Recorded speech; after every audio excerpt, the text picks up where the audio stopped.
மாதா தொலைக்காட்சி நேயர்களுக்கு வணக்கம். இன்றைய நிகழ்ச்சியில் நம்ம வெரிகோஸ் வெயின் பற்றி பார்க்கலாம்.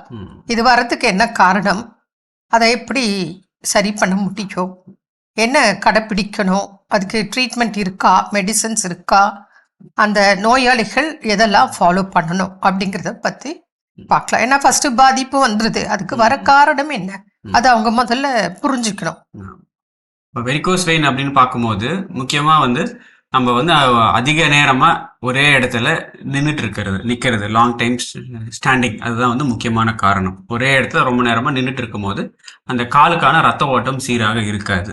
இப்போ காலில் அந்த ப்ரெஷர் அதிகமாயிட்டே இருக்கும். அதாவது காலில் மேலிருந்து கீழே வந்த பிளட்டு கீழே இருந்து மேல் நோக்கி போறதுல பிரச்சனை, அதனால தான் வெரிகோஸ் வெயின் வருது. ஆமாம், இதுதான் முக்கியமான காரணம். ப்ளஸ் ஒரு சாதாரணமாக நமக்கே இயல்பாகவே நமக்கே தெரியும்.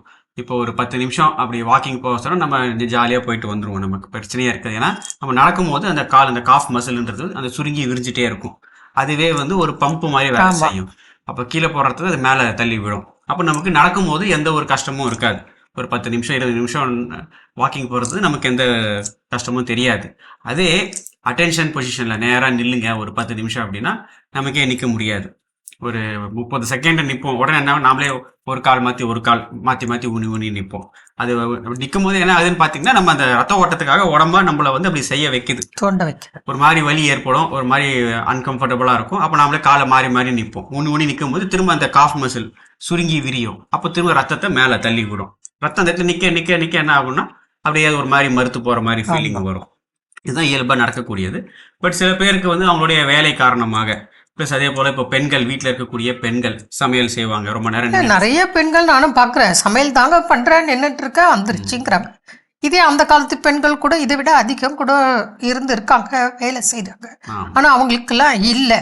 அப்போ நம்ம பார்க்கணும், உடற்பருப்பன், அப்புறம் ஸ்மோக்கிங், ஆல்கஹால், மலச்சிக்கல், இதெல்லாம் இல்லாமல் இருக்கணும். அதே போல் இப்போ நம்ம லைஃப் ஸ்டைல் சேஞ்சஸுமே இருக்குது. உதாரணத்துக்கு பார்த்தீங்கன்னா, இப்போ முன்ன சமையல் நிறைய நேரத்தில் உட்காந்துட்டு பண்ணுற மாதிரியும் இருக்கும். ப்ளஸ் சாப்பாடுமே கீழே தரையில் உட்காந்துட்டு சாப்பிட்ற மாதிரி இருக்கும். முன்ன காலத்தில் பாதிக்கு பாதியாவது இருக்கும். எல்லாமே சேரில் உட்காந்துட்டு எப்பவுமே நின்றுட்டு மாறி இருந்துட்டு இருந்தது. இப்போ எப்படின்னா சமையல் அப்படின்னா எல்லாமே நின்றுட்டு பண்ணுற மாதிரி தான் இருக்குது மேக்ஸிமம் டைம். ப்ளஸ் சாப்பிடும் போதும் எப்படின்னா சேரில் உட்காந்துட்டு சாப்பிட்றாங்க. நம்ம சேரில் உட்காந்துட்டு இருக்கும் போதும் பார்த்தீங்கன்னா ஆக்சுவலாக பார்த்தா நம்ம கால் நம்ம கீழே தொங்க போட்டு தான் இருக்கும். அதுவுமே நாட் வெரி அட்வைசபிள்.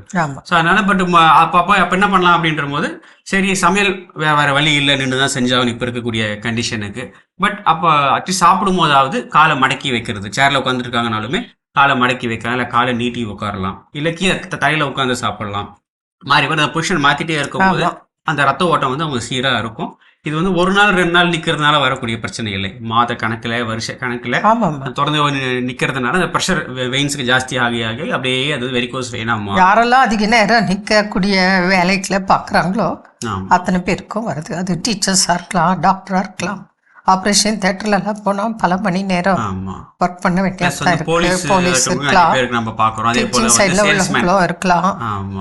நிறைய பேருக்கு அந்த பிரச்சனை இருக்கு.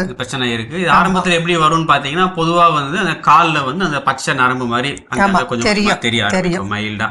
அப்பவே அது தெரியும் போதே அவங்க உஷாரா, ஓகே நமக்கு வெரிகோஸ் வெயின் ஃபர்ஸ்ட் ஸ்டேஜ் ஆரம்பிக்குதுன்னு தெரிஞ்சுட்டு அப்பத்துல இருந்தே அவங்க கொஞ்சம் உடற்பயிற்சிகள், அதாவது மெயினா நிக்கிறத குறைச்சிக்கணும். அதே போல காலை தொங்க போட்டு உட்காரத குறைக்கணும். அதுக்கு பதில் வாக்கிங், காலுக்கான உடற்பயிற்சிகள் நிறைய செய்ய ஆரம்பிச்சுட்டாங்க அப்படின்னு சொன்னா அந்த லெவல்லயே ஈஸியா நம்மளால கண்ட்ரோல் பண்ண முடியும். பட் என்ன, அந்த மாதிரி கண்டிஷன்ல பெரும்பாலும் யாரும் கவனம் கொடுக்க மாட்டாங்க. அதே சும்மா பச்சை நரம்பு தானே ஒன்றும் இல்லை அப்படின்னு விட்டுடுவாங்க. அதுவும் வலி இல்லைன்னா சுத்தமா கவனிக்க மாட்டாங்க. நமக்கு அந்த வலி வருது, அப்புறம் சிலருக்கு தான் வலி இருக்கும், எல்லாருக்கும் வலின்னு சொல்ல முடியாது. அதே போல அந்த புண்கள் எளிதில் ஆறாது. நீண்ட நாட்கள் புண்கள் இருக்கும். ஆனால் அந்த புண்கள் ஆறக்கூட நம்ம ட்ரீட்மெண்ட் கொடுக்குறோம். ஆறாத புண்கள் ஆறதுக்கு, அது வெரிகோஸ் வெயின்னால புண்கள் ஆறாமல் இருக்கலாம். டயபெட்டிக் பேஷண்ட் கூட அல்சர் இருக்கு, ஆறாமல் புண்கள் இருக்கு. அதுக்கெல்லாம் நம்ம சிறப்பான சிகிச்சைகள் கொடுத்துட்டு வரோம். புண்கள் ஆறும் நல்ல ரத்த ஓட்டம் ஏற்படக்கூடிய உடற்பயிற்சிகள், முத்ராஸ்கள், டயட்டு, மெடிசன்ஸ் எல்லாமே நம்ம கொடுக்குறோம். அதுவும் வெரிகோஸ் வெயின் ஆரம்பத்திலே வந்துட்டாங்கன்னா நிச்சயமாக சரி பண்ணிக்கலாம். பேஷண்ட் கடைப்பிடிச்சா அவங்க கையில் இருக்க ரிசல்ட். அதனால் வெரிகோஸ் வெயினுக்கு சர்ஜரி தான் அப்படின்னு நினைக்க வேண்டாம். அது முற்றிய நிலையில் வேற வழியே இல்லை அப்படின்னா. இதில் என்னென்னா உங்களுக்கு நிறைய இடத்துல முடிச்சுக்கலாம் காணப்படும். அப்போ பல இடத்துல உங்களுக்கு சர்ஜரி செய்ய வேண்டியான ஒரு சூழலுக்கு தள்ளப்படுவீங்க. சப்போஸ் அப்படி செய்தால் கூட திரும்ப வராதுன்னு சொல்ல முடியாது. புண்கள் எளிதில் ஆறாம ரொம்ப கஷ்டப்படுவாங்க. இதில் இன்னொரு பிரச்சனை இருக்குது. பிளட்டு ப்ளீட் ஆக ஆரம்பிச்சதுன்னா அது கண்ட்ரோல் பண்ண முடியாமல் ஒரு இஷ்யூ வந்துடும். அதனால் அரிப்பு ஏற்பட்டா, வலி ஏற்பட்டா தயவு செய்து சொரியக்கூடாது. அது மேலே கையே வைக்கக்கூடாது. அதுக்கு முன்னாடி நீங்கள் டாக்டரை கன்சல்ட் பண்ணி அதுக்கு உகந்த ட்ரீட்மெண்ட்டை கட்டாயம் நீங்கள் கடைப்பிடிக்கணும். கடைப்பிடிச்சாதான் மேற்கொண்டு பாதிப்பு இருக்காது. ஏன்னா இப்போ ஒருத்தர் சர்ஜரி பண்ணிடுறாரு வெரிகோஸ் வெயினுக்கு, திரும்ப அதே வேலையை போய் அதிக நேரம் நின்று வேலை பார்த்தா திரும்ப அவருக்கு வராமல் போகாது. அப்போ எத்தனை முறை எத்தனை இடத்துல நீங்கள் சர்ஜரி பண்ண முடியும்?